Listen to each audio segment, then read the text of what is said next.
জেরার মাধ্যমে ইনশাল্লাহ প্রমাণ করতে চেষ্টা করব দৃঢ়ভাবে যে ডিসিস্ট আবু সাইদ মারা যাননি, বরং প্রসিকিউশন ম্যাটেরিয়ালসে প্রদত্ত যে সুরতাল রিপোর্টে উল্লেখ আছে যে হেড ইনজুরিতে মারা গিয়েছেন, এই বিষয়টি ট্রায়ালে প্রমাণিত হবে বলে বিশ্বাস করি। আমি দুইজন আসামির পক্ষে প্লিড করেছি, একজন সুজন চন্দ্র রায় এবং আরেকজন এএসআই আমির হোসেন।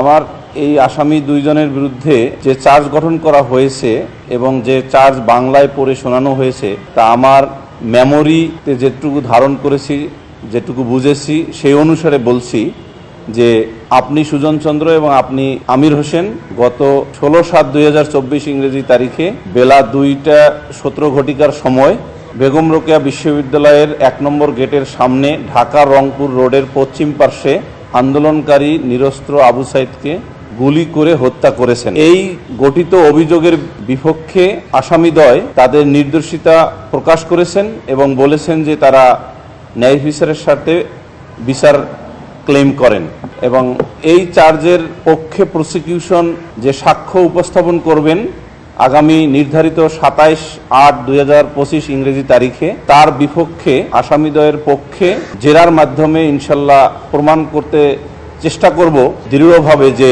ডিসিস্ট আবু সাইদ মারা যাননি, বরং প্রসিকিউশন ম্যাটেরিয়ালসে প্রদত্ত যে সুরতাল রিপোর্টে উল্লেখ আছে যে হেড ইনজুরিতে মারা গিয়েছেন, এই বিষয়টি ট্রায়ালে প্রমাণিত হবে বলে বিশ্বাস করি। এই হেড ইনজুরিটা এই গুলিবর্ষণের আগে দেখবেন যে আল জাজিরাতে একটা ভিডিও প্রকাশ হয়েছে, সেখানে 5 জন পুলিশ তাকে আহত করেছেন বা জখম করেছেন।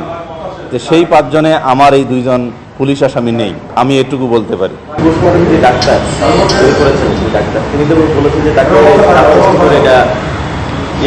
হ্যাঁ, আপনি ঠিকই বলেছেন। পোস্টমর্টম রিপোর্টে কিন্তু দুটো বিষয় উল্লেখ আছে। একটা হলো অ্যাবাভ মেনশন ইনজুরিজ।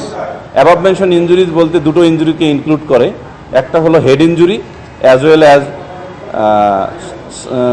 12 পয়েন্ট যেটা সররা গুলি, সেই গুলির ইনজুরি।